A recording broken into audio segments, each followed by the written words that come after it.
નમસ્કાર. તો આજે આપણે પૃથ્વીની આંતરિક રચના વિશે ભણીશું. તો સૌથી પહેલાં તો તમને ખબર જ છે કે જ્યારે આપણે દૂધને ગરમ કરીએ છીએ અને તેના પર જે મલાઈ જામી જાય છે, એવી જ રીતે પૃથ્વીના ઉપર પણ એક મલાઈ જેવો પોપડો જામી ગયો છે, જે કેટલા કિમી સુધી છે? તો કે 33 કિમી સુધી. તો જ્યારે પહેલાં પૃથ્વી એક ધગધગતો ગોળો હતો, ત્યારે એમાંથી થોડો ઘણો મેઘમાં બહાર આવ્યો, ઠંડો થયો અને પછી પોપડાનું નિર્માણ થયું. તો જ્યારે પૃથ્વીના અંદરથી લાવા, મેઘમાં એ બધું બહાર આવ્યું અને બહારના ઠંડા વાતાવરણને મળ્યું અને જે નિર્માણ થયું તેને આપણે ખડકો કહીએ છીએ. અને એ ખડકોના કણો છૂટા પડવાથી શેનું નિર્માણ થયું છે? જમીનનું. અને એ જમીનમાં આપણે આજે શું કરીએ છીએ? ખેતી. તો જેમ જેમ આપણે પૃથ્વીથી અંદર જઈએ તેમ તેમ 32 સેન્ટીમીટરે 1°C જેટલું તાપમાન વધે છે. ઓકે.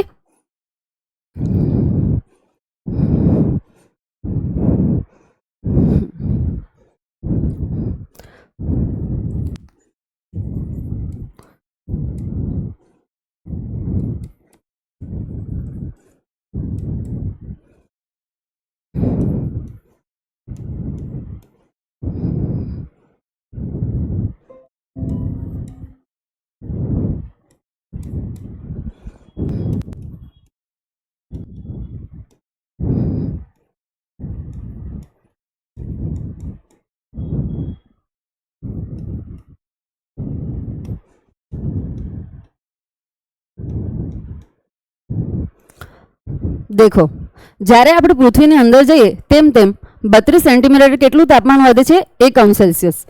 તો 1000°C કેટલું તાપમાન વધતું હશે? એમ તો 29 છે, પણ આપણે 30 જ ગણીએ છીએ, એટલે 30° જેટલું. હવે જો આપણે 100 કિલોમીટરની ઊંડાઈએ જઈએ તો કેટલું તાપમાન વધશે? 3000°C જેટલું વધશે. અને 200 કિમી કેટલું હશે? 6000°. ખબર પડી ને? ઓકે. તો હવે તમે એવું વિચારો કે એવો કયો ખડક હશે જે 200 કિલોમીટર સુધી જતા પીગળશે નહીં? સ્વાભાવિક છે કે પીગળી જ જશે. ઓકે.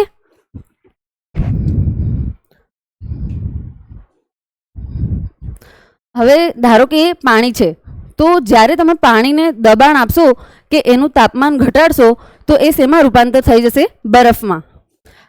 પણ જ્યારે આપણે પાણીને 100°C આપણે જાણ્યું છે કે 100°C પાણી વરાળમાં રૂપાંતર થઈ જાય છે.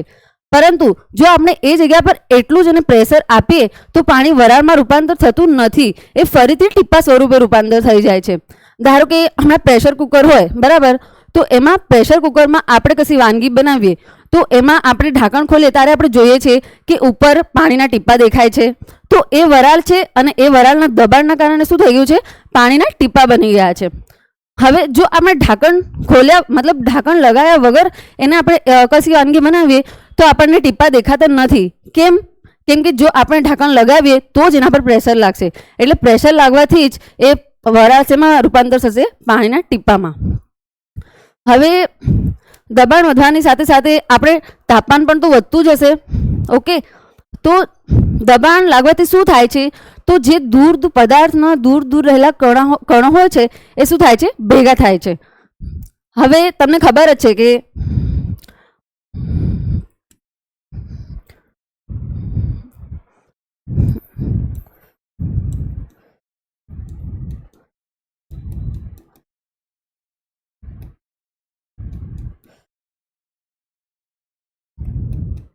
જ્યારે ઘન પદાર્થ હોય તો તેમાં કણો કેવા હોય?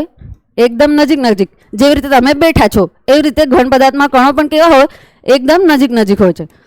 અને પ્રવાહી પદાર્થમાં કણો કેવા હોય છે? થોડા એનાથી દૂર હોય છે. થોડા દૂર હોય છે. અને વાયુમાં તો થોડા વધારે જ કંઈક દૂર હોય છે, સૌથી વધારે દૂર હોય છે. ઓકે. તો તમને ખબર છે કે ઘન કરતાં વધારે જગ્યા કોણ રોકે છે? પ્રવાહી. અને પ્રવાહી કરતાં પણ વધારે જગ્યા કોણ રોકે છે? તો કે વાયુ. ઓકે. ચલો, તો હવે આપણે પૃથ્વીની આંતરિક રચનાનું મેઇન ટોપિક ભણીશું ને ત્યારે તમને ખબર પડશે કે આપણે કોઈ પણ વસ્તુ હોય એને અવસ્થા બદલવા માટે બે વસ્તુ જરૂરી છે, એક તો ટેમ્પરેચર અને બીજું છે પ્રેશર.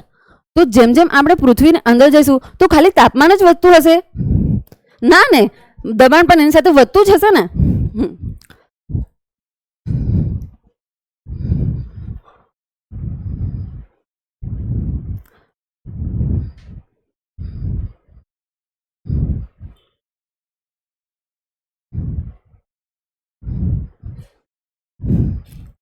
હવે જ્યારે પૃથ્વીની રચના થતી હતી ને ત્યારે જેટલા પણ ભારે પદાર્થો કે વાયુ કે દ્રવ્યો કે તત્વો જે કંઈ પણ હતું એ ક્યાં આવી જમા થયું? પૃથ્વીના સેન્ટરમાં, એટલે કે કેન્દ્રમાં. કેન્દ્રમાં જમા થયું. ઓકે, તો હવે જેટલું પણ સૌથી ભારે કોણ હોય છે? મતલબ કે લોખંડ જેટલું પણ હતું ને એ બધું કોરમાં જમા થયું. હવે તમે કહેશો કે ખાલી કોરમાં જ જમા થયું? ના, એવું નથી. મતલબ કે કોરમાં સૌથી વધારે જમા થયું તો ખરું, પણ અહીંયા કેવું થયું? ઓછું થયું. ખબર પડી ને? હવે જે લોખંડ હતું એ કોરમાં જમા થયું.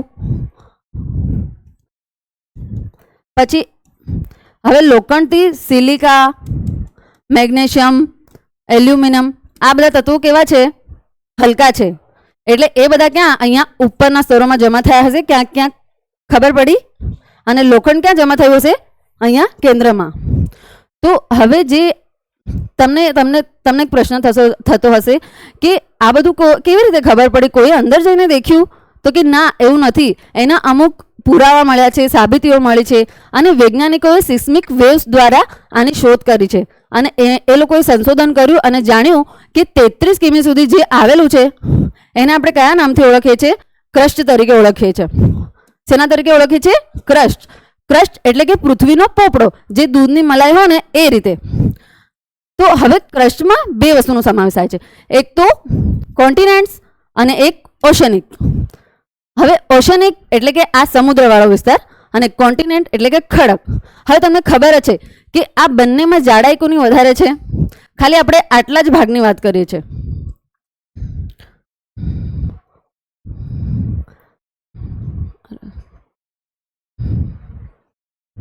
હમણાં ખાલી આપણે આટલા જ ભાગની વાત કરીએ છીએ, ક્રસ્ટની જ વાત કરીએ છીએ. તો હવે આ કોન્ટિનેન્ટ છે અને આ ઓશનિક છે, તો બંનેમાં જાડાઈ કોની વધારે છે? કોન્ટિનેન્ટની છે. કોન્ટિનેન્ટ એટલે કે ખંડીય જમીનવાળો ભાગ અને ઓશનિક એટલે સમુદ્રવાળો ભાગ. તો હવે જો આની જાડાઈ વધારે હશે તો આની ઘનતા પણ વધારે હશે, હે ને? તો હવે આની ઘનતા વધારે હશે તો એ નીચે પ્રેશર આપશે, એનું દબાણ લાગશે. તો હવે અહીંયા આપણને શું મળશે? સિયાલ મળશે અહીંયા સુધી. સિયાલ એટલે કે સિલિકા અને એલ્યુમિનિયમ. ઓકે, સિલિકા અને એલ્યુમિનિયમ મળશે. અને એવું પણ કહે છે કે અહીંયા મેન્ટલમાં સીમા મળે છે, પણ કોઈક જગ્યાએ એવું લખેલું છે કે અહીંયા સીમા મળે છે. તો હવે આપણને અહીંયા શું મળશે? સિલિકા અને એલ્યુમિનિયમ. હવે એના પછી કયું લેયર આવે છે? લિથોસ્ફિયર, જેને આપણે શું કહીએ છીએ ગુજરાતીમાં? મૃદાવરણ. હવે આપણે ધ્યાન રાખવું જોઈએ કે આપણને લિથોસ્ફિયર સુધી જ ખડકો જોવા મળે છે. અને હવે લિથોસ્ફિયર સુધી આપણને ખડકો જોવા મળે છે. પછી જે આ એસ્ટ્રોનોસ્ફિયર છે, જેને આપણે દૂરબીન મંડળ કહીએ છીએ, એમાં આપણને ખડકો જોવા મળતા નથી.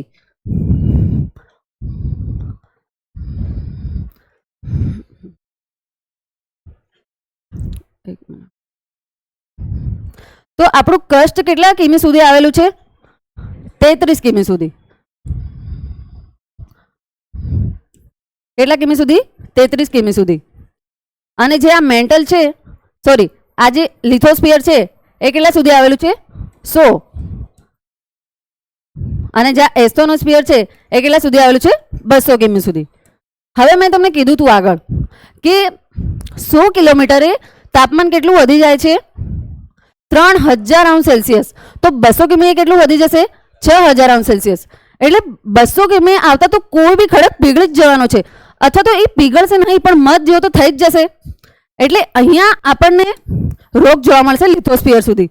પરંતુ જ્યારે આપણે એસ્ટ્રોનોસ્ફિયરમાં આવીશું ત્યાં આપણને રોગ નથી દેખાતો, ત્યાં આપણને મધ જેવું મેઘમાં દેખાય છે. હવે એ શેના કારણે હોય છે કે અહીંયા લિથોસ્ફિયરમાં આપણને સિલિકા જોવા મળે છે. હવે તમને ખબર જ છે કે સિલિકાનું મેલ્ટિંગ પોઈન્ટ 6000°C થી પણ વધારે છે.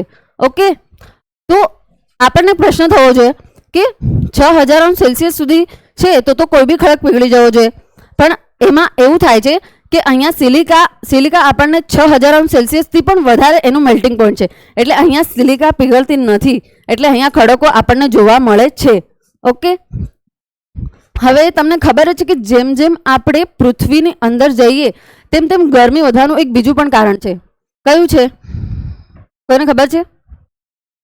રેડિયો એક્ટિવ તત્વો. બરાબર. હવે રેડિયો એક્ટિવ તત્વો એવા કિરણોત્સર્ગી પદાર્થો હોય છે કે તત્વો હોય છે જેને ઉત્સર્જન કરતા હોય છે, બહાર ફેંકે છે, જેવા કે આલ્ફા, બીટા, ગામા, બરાબર, એવા એક્સેટ્રા બીજા બી હોય છે.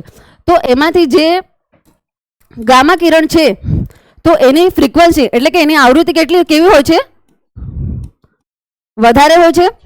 તો તમને ખબર જ છે આવૃત્તિ વધારે એટલે શું હોય છે? તરંગ લંબાઈ ઓછી, એનર્જી વધારે. જો આવૃત્તિ વધારે હોય તો એનર્જી પણ કેવી હોય? વધારે. અને જો આવૃત્તિ ઓછી હોય તો એનર્જી કેવી હોય? ઓછી, અને તરંગ લંબાઈ કેવી હોય? વધારે. ખબર પડી ને આટલું? તો હવે જેમ જેમ આપણે પૃથ્વીની અંદર જઈએ તેમ તેમ આપણને 100 કિલોમીટર સુધી એટલે કે અહીંયા લિથોસ્ફિયર સુધી આપણને શું જોવા મળશે? રેડિયો એક્ટિવ તત્વો, જેના કારણે પણ પૃથ્વીની અંદર શું થાય છે? ગરમી વધતી જાય છે. પછી આપણને રેડિયો એક્ટિવ તત્વો જોવા મળતા નથી. ઓકે,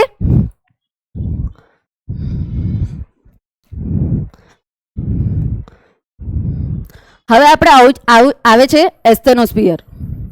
કયું આવરણ આવે છે? પહેલા કયું આવ્યું હતું? લિથોસ્ફિયર. પણ લિથોસ્ફિયરના ઉપર શું છે? ક્રસ્ટ. ક્રસ્ટના નીચે શું છે? લિથોસ્ફિયરના નીચે શું છે? ઓકે, અને ક્રસ્ટમાં આપણને શું જોવા મળે છે? બે વસ્તુ, એક તો કોન્ટિનેન્ટ ક્રસ્ટ અને ઓશનિક ક્રસ્ટ.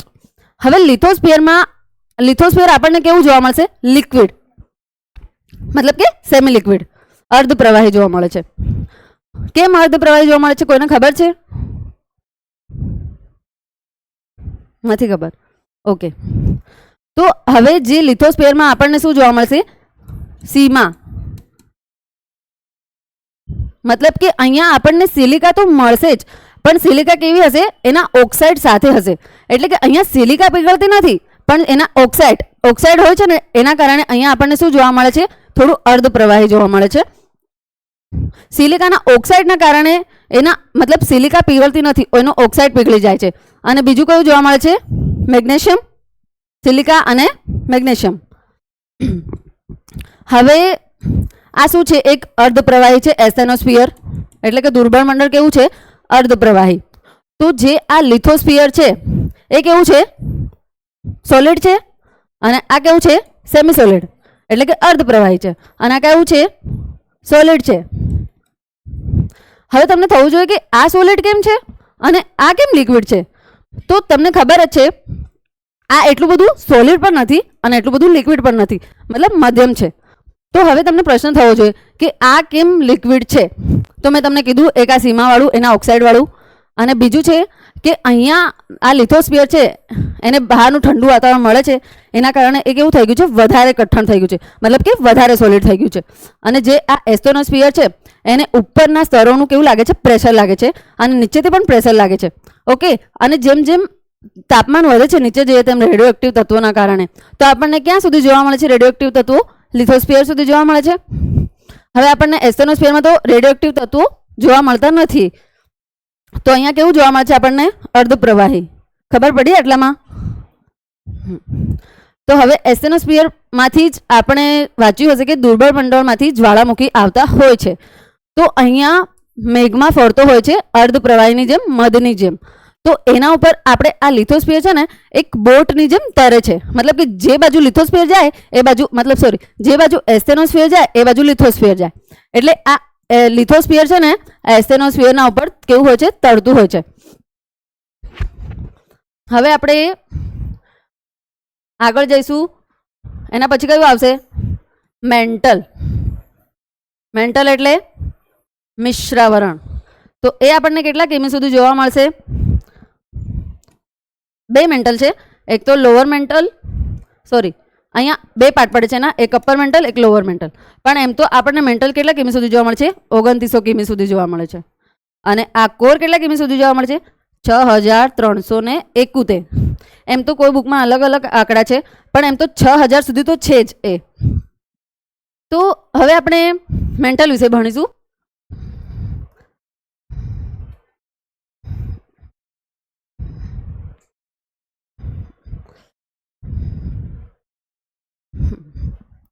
પહેલા મેં તમને કીધું આ શું છે? ઓશનિક ક્રસ્ટ, અને આ છે કોન્ટિનેન્ટલ.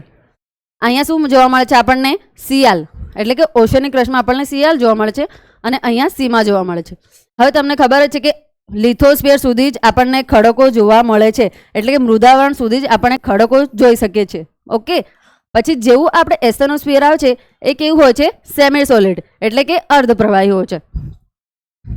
હવે આપણે મેન્ટલ વિશે જોઈશું.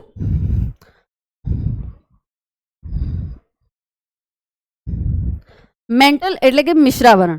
હવે જે મેન્ટલ હોય છે એમાં આપણને શું મળે છે? સિલિકા મળતી હોય છે. ઓકે, મતલબ કે સિલિકાનું પ્રમાણ વધુ હોય છે અને સિલિકાના ઓક્સાઇડ ઓછા મળતા હોય છે, જેના કારણે એસ્ટેનોસ્ફિયર કરતાં સોલિડ છે પણ લિથોસ્ફિયર જેટલું તો નથી જ. એનું રીઝન તમને ખબર જ છે કે કેમ એ લિથોસ્ફિયર જેટલું સોલિડ નથી? કેમ કે લિથોસ્ફિયરને તો બહારનું વાતાવરણ મળી જાય છે, એના કારણે એ વધારે સોલિડ થઈ ગયું છે. અને અહીંયા એવું નથી, એને તો વધારે જ ગરમી મળતી હોય છે. ખબર પડી ને આટલામાં? અહીંયા આપણને શું મળશે? સિલિકા. પણ સિલિકાના ઓક્સાઇડ કેવા જોવા મળશે? ઓછા. અને જેના કરતાં એ શું છે? એસ્ટેનોસ્ફિયર કરતાં તો સોલિડ છે પણ લિથોસ્ફિયર જેટલું તો નથી જ.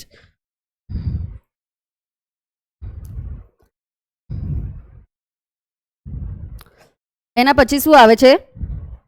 કોર. એમાં બે પાર્ટ પાડ્યા છે, એક આઉટર કોર એક ઇનર કોર. તો આઉટર કોર આપણને અહીંયા સોરી 2900 આવે, સોરી. હા, તો આઉટર કોર સોલિડ નથી. કેમ? કોને ખબર છે? કેમ કે અહીંયા તત્વો બદલાઈ જાય છે. ત્યાં કયા તત્વો હતા? Silica, aluminium, magnesium. અને અહીંયા કયા તત્વો છે? નિકલ અને ફેરસ. અને તમને ખબર છે કે જે લોખંડ હોય છે એનું મેલ્ટિંગ પોઈન્ટ સિલિકા કરતાં તો ઓછું હોય છે, બરાબર? તો એ લોખંડ સિલિકા કરતાં જલ્દી પીગળી જશે. તો આ ભાગ આપણને કેવું જોવા મળશે? લિક્વિડ. લિક્વિડ જોવા મળશે ને? કેમ કે અહીંયાથી પણ એને દબાણ અને તાપમાન લાગશે, નીચેથી પણ એને દબાણ તાપમાન લાગશે. તો આઉટર કોર આપણને કેવું જોવા મળશે? સોલિડ, સોરી લિક્વિડ જોવા મળશે, સોલિડ નથી. કેમ કે તત્વો બદલાઈ જાય છે, નિકલ અને ફેરસ. ફેરસ એટલે કે લોખંડ. ઓકે, હવે તમને પ્રશ્ન થવો જોઈએ કે અહીંયા આઉટર કોર લિક્વિડ જ કેમ છે, સોલિડ કેમ નથી? કોને ખબર છે? કેમ કે હમણાં તો મેં કીધું કે અહીંયા સિલિકા હોતી નથી, એટલે શું હોય છે? લિક્વિડ હોય છે. અને અહીંયા કોણ ડોમિનન્ટ થઈ જાય છે? ટેમ્પરેચર ડોમિનન્ટ થઈ જાય છે. અહીંયા ટેમ્પરેચર વધારે પડતું હોય છે, મતલબ પ્રેશર પણ હોય છે પણ ટેમ્પરેચર વધારે ડોમિનન્ટ થઈ જાય છે અંદર જતા. ખબર પડી ને? ઓકે, હવે આપણે જોઈશું ઇનર કોર. ઇનર કોર મતલબ કોર એટલે કે ભૂગર્ભ. ઓકે, હવે ઇનર કોર કેવું છે? સોલિડ છે. હવે એમાં તો તમને ખબર છે ઇનર કોરમાં બી કયા તત્વો હશે? નિકલ અને ફેરસ. કેમ કે આઉટર કોરમાં નિકલ ફેરસ છે તો સ્વાભાવિક છે કે અહીંયા પણ નિકલ અને ફેરસ જ હશે. તો અહીંયા કોણ ડોમિનન્ટ થઈ જાય છે? પ્રેશર ડોમિનન્ટ થયા છે. એટલે આખી પૃથ્વીનું જે પ્રેશર હોય છે તે અહીંયા કેન્દ્રમાં, એટલે કે અહીંયા, હા, પૃથ્વીના કેન્દ્ર પર લાગતું હોવાથી આપણને ઇનર કોર કેવું જોવા મળે છે? સોલિડ. ખબર પડી? અહીંયા કેવું હોય છે? આખી પૃથ્વીનું પ્રેશર લાગતું હોય છે, એટલે આ ભાગ આપણને કેવું જોવા મળે છે? સોલિડ.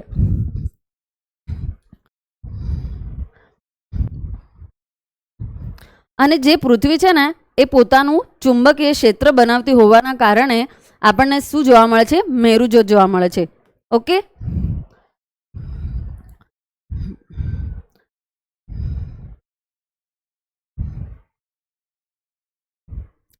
એકવાર રિવિઝન કરી લઈએ. પહેલા આપણને શું જોવા મળે છે? ક્રસ્ટ. પછી આપણને ક્રસ્ટમાં બે ભાગ મળે છે, એક તો ઓશેનિક અને એક બીજું છે કોન્ટિનેન્ટ. આમાં જાડાઈ કોની વધારે છે?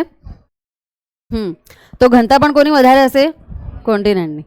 પછી ક્રસ્ટ પછી આપણને શું જોવા મળે છે? લિથોસ્ફિયર. લિથોસ્ફિયર એટલે મૃદાવરણ. તો આપણને ખડકો ક્યાં સુધી જોવા મળશે? લિથોસ્ફિયર સુધી જ આપણને ખડકો જોવા મળશે. પછી એના બાદ શું છે? એસેનોસ્ફિયર. એસેનોસ્ફિયર કેવું છે આપણું? અર્ધપ્રવાહી, સેમી સોલિડ છે. પછી આવે છે મેન્ટલ. મેન્ટલ કેવું છે આપણું?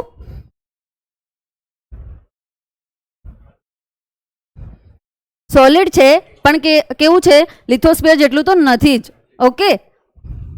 અને અહીંયા શું મળતું, મતલબ અહીંયા શું મળે છે? સિલિકાના ઓક્સાઇડ ઓછા મળતા હોવાના કારણે આ કેવું છે? સોલિડ છે, પણ એસ્ટેનોસ્ફિયર કરતાં સોલિડ છે, પણ લિથોસ્ફિયર જેટલું તો નથી જ. હવે આપણું આઉટર કોર છે, તો આઉટર કોર આપણું કેવું છે?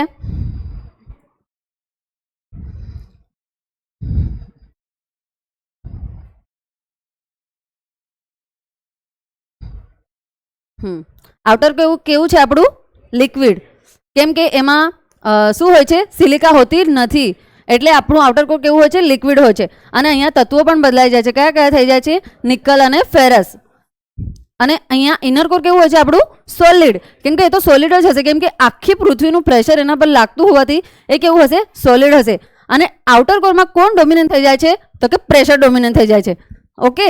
અને ઇનર કોરમાં કોણ ડોમિનન્ટ થઈ જાય છે? આઉટર કોરમાં કોણ ડોમિનન્ટ થઈ જાય છે? ટેમ્પરેચર. અને ઇનર કોરમાં કોણ ડોમિનન્ટ થઈ જાય છે? પ્રેશર.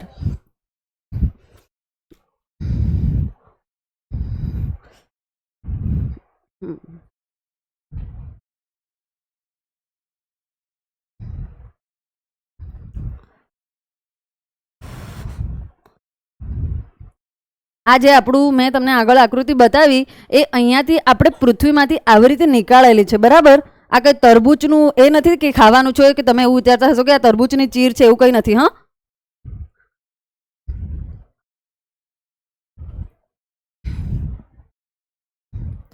હવે કેટલીક અસંબદ્ધતાઓ એટલે કે વિસંગતતાઓ છે, જેમાં કોનરાડ, પછી મોહો, પછી રેપિટી, ગુટેનબર્ગ અને લેમન છે.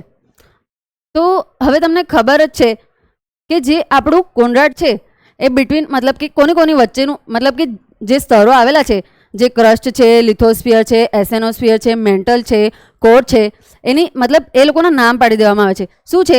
તો જે અપર અને લોઅર ક્રસ્ટ છે એને આપણે કયા નામથી ઓળખીએ છીએ? કોનરાડ તરીકે ઓળખીએ છીએ. બરાબર. અપર અને લોઅર ક્રસ્ટ ખબર પડી ને? હવે જે મોહો છે, મોહો સેવિક કે આપણે મોહો અસંબદ્ધતા એવું કહીએ છીએ આપણે, એ કોની વચ્ચે છે? તો લોઅર ક્રસ્ટ અને અપર મેન્ટલ. ખબર પડી? જે રેપિટી છે એ કોની વચ્ચે છે? તો અપર એન્ડ લોઅર મેન્ટલ. અને જે ગુટેનબર્ગ છે એ કોની વચ્ચે છે? તો લોઅર મેન્ટલ અને આઉટર કોર. અને જે લેમન છે એ કોની છે? આઉટર કોર અને ઇનર કોર. ખબર પડી? Thank you.